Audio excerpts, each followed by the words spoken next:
ഇന്ന് അത്തം 1 അത്തച്ചമയ ഘോഷയാത്രയോടുകൂടി നമ്മുടെ ഓണാഘോഷങ്ങളുടെ തുടക്കം കുറിക്കുകയാണ്. ഈ തൃപ്പൂണിത്തുറയിൽ നിന്നാണ് എല്ലാ കാലത്തും ഓണാഘോഷത്തിന് കേരളത്തിൽ തുടക്കം കുറിക്കുന്നത്. അതിൻ്റെ ഭാഗമായി തന്നെയാണ് അത്തം ഘോഷയാത്രയ്ക്ക് ഇവിടെ തുടക്കം കുറിക്കാനും ഈ പരിപാടിയിലേക്ക് എന്നെ ക്ഷണിക്കുകയും ചെയ്തത്. ഈ പരിപാടിയിലേക്ക് എന്നെ ക്ഷണിച്ചപ്പം സ്നേഹപൂർവ്വം ഞാൻ ഈ ക്ഷണം സ്വീകരിക്കുകയായിരുന്നു. അധ്യക്ഷൻ അവരുടെ പ്രസംഗത്തിൽ സൂചിപ്പിച്ചു, ആദ്യമായാണ് ഒരു MP, ഒരു സ്പീക്കർ ഇതിൽ പങ്കെടുക്കുന്നത് എന്നുള്ളത്. അതിലൂടെ അനൂപ് പറയാതെ പറഞ്ഞത്, സ്പീക്കർമാരാകുമ്പം വളരെ കുറച്ചു മാത്രമേ സംസാരിക്കൂ, അതുകൊണ്ട് ഉദ്ഘാടന ചടങ്ങിന്റെ പ്രസംഗം വളരെ ചുരുക്കണം എന്നാണ് അദ്ദേഹം പറഞ്ഞു വെച്ചത്.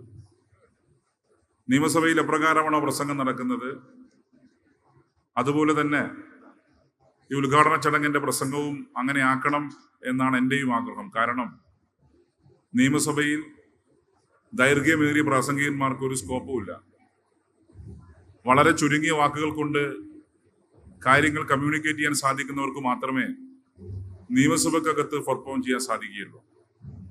മറിച്ച് പൊതുയോഗങ്ങളിൽ മണിക്കൂറുകളെടുത്ത് സംസാരിക്കുന്നവർ നിയമസഭയിൽ വന്നാൽ 2 പോയിന്റ് ആകുമ്പോഴേക്കും സ്പീക്കർ ബെല്ലടിക്കും. ഇവിടെ ബെല്ലടിക്കാൻ ആളില്ല. അതുകൊണ്ട് സ്പീക്കർ തന്നെ പ്രസംഗം ചുരുക്കിയാൽ തുടർന്ന് വരുന്നവരുടെയും പ്രസംഗം ചുരുങ്ങും എന്നാണ് എനിക്ക് മനസ്സിലാക്കാൻ സാധിക്കുന്നത്. പിന്നെ കൂടിയവരാരും തന്നെ പ്രസംഗം കേൾക്കാൻ നിൽക്കുന്നവരുമല്ല. നിങ്ങൾക്ക് ആർക്കും പ്രസംഗം വലിയ ഇഷ്ടമുള്ള കാര്യമല്ല. നിങ്ങൾ ഘോഷയാത്ര കാണാൻ വന്നവരാണ്. അതിൻ്റെ ഭാഗമായി തന്നെ രാവിലെ മുതൽ ഞാൻ ഇങ്ങോട്ടേക്ക് വരുന്ന വഴിയിൽ ഓരോ പോയിന്റിലും പോലീസും ജനങ്ങളും തടിച്ചുകൂടിയിട്ടുണ്ട്. പോലീസും ജനങ്ങളും തടിച്ചുകൂടി നിങ്ങളെല്ലാം അത്തഘോഷയാത്ര കാണാൻ നിൽക്കുന്ന ഒരു ഘട്ടത്തിൽ ഞങ്ങളുള്ള പോലുള്ള പൊതുപ്രവർത്തകർ കാണിക്കേണ്ട ഔചിത്യം ക്രൗഡ് സെൻസറിച്ച് സംസാരിക്കുക എന്നുള്ളതാണ്. നിങ്ങളുടെ മുന്നിൽ വളരെ ചുരുക്കി സംസാരിച്ചാൽ അടുത്ത അത്തഘോഷയാത്രക്കും നിങ്ങൾ എന്നെ ക്ഷണിക്കും. മറിച്ച് ഇവിടെ ദീർഘനേരം ഞാൻ സംസാരിച്ചാൽ നിങ്ങളെല്ലാം മനസ്സിൽ ഒരല്പം അസ്വസ്ഥത പ്രകടിപ്പിക്കുമെന്നുള്ളതാണ്. നമുക്ക് ഏവർക്കും അറിയാം, ലോകത്തെമ്പാടുമുള്ള മലയാളികളുടെ ദേശീയ ആഘോഷമാണ് ഓണം. മലയാളികളുടെ മാത്രം, ലോകത്തെവിടെയെല്ലാം മലയാളി ഉണ്ടോ, അത്തഘോഷയാത്രയ്ക്ക് എന്നെ ക്ഷണിച്ച് തൃപ്പൂണിത്തുറ മാത്രമല്ല, കേരളത്തിനകത്തും പുറത്തും ഇന്ത്യക്ക് പുറത്തുനിന്ന് ആളുകൾ വിളിച്ചുകൊണ്ടിരിക്കുകയാണ്. കാരണം അത്രമാത്രം മലയാളിയുമായി കെട്ടുപിണഞ്ഞു കിടക്കുന്ന ആഘോഷമാണ് ഓണം. ഓണത്തെക്കുറിച്ച് സ്കൂളിൽ പ്രബന്ധം എഴുതിയാണ് ഓണത്തെക്കുറിച്ച് നമ്മൾ പഠിച്ചത്. മാവേലി എന്ന അസുരരാജാവിൻ്റെ തിരിച്ചുവരവ് നാം ആഘോഷിക്കുന്നത് ഓണത്തിലൂടെയാണ്. അതുപോലെ തന്നെ നമ്മുടെ സംസ്കാരം വിളിച്ചോതുന്നതാണ് ഓണം. സമഭാവനയുടെ, സ്നേഹത്തിൻ്റെ, സഹിഷ്ണുതയുടെ ആഘോഷമാണ് ഓണം. പരസ്പരം സ്നേഹിക്കാൻ, പരസ്പരം ബഹുമാനിക്കാൻ, സഹിഷ്ണുതയോടെ മുന്നോട്ട് പോകാനാണ് ഓണം നമ്മളെ പഠിപ്പിക്കുന്നത്. നമുക്കിടയിൽ വിഭാഗീയതയില്ലാതെ, നമുക്കിടയിൽ വർഗീയതയില്ലാതെ, നമുക്കിടയിൽ ദുഷ്ടചിന്തയില്ലാതെ പരസ്പരം മുന്നോട്ട് പോകാനാണ് ഓണം നമ്മളെ പഠിപ്പിക്കുന്നത്.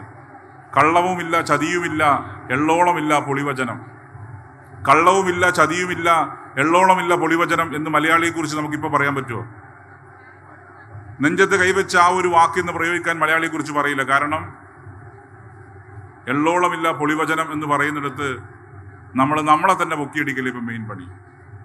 മലയാളിയെക്കുറിച്ച് നമ്മൾ പറയും, ഒരു കാലഘട്ടത്തെക്കുറിച്ച് നാം സൂചിപ്പിക്കുമ്പം നമ്മളെല്ലാം സ്നേഹത്തോടെ മുന്നോട്ട് പോകണം. പക്ഷേ കള്ളവുമില്ല, ചതിയുമില്ല എന്ന് പറയുമ്പം നമുക്കിടയിൽ ഇപ്പം കള്ളവും ചതിയും ശക്തിപ്പെട്ടുകൊണ്ടിരിക്കുക. നമ്മൾ ആലോചിക്കുന്നത് ഇന്ന് രാത്രി ഉറങ്ങുമ്പം നാളെ രാവിലെ ആരെ പറ്റിക്കേണ്ടതെന്നാണ്. ആ രീതിയിലേക്ക് നമുക്കിടയിൽ ഇത്തരം കള്ളത്തരങ്ങൾ കടന്നു വന്നുകൊണ്ടിരിക്കുകയാണ്. അതുകൊണ്ട് ഓണം പോലുള്ള ആഘോഷങ്ങൾ നമുക്ക് ഓർമ്മപ്പെടുത്തേണ്ടത് പരസ്പരം പഴിചാരാതെയും പരസ്പരം പറ്റിക്കാതെയും സ്നേഹത്തോടെ, ഐക്യത്തോടെ, സമഭാവനയോടെ മുന്നോട്ട് പോകാൻ നമുക്ക് ആഹ്വാനം ചെയ്യാൻ സാധിക്കണമെന്നുള്ളതാണ്.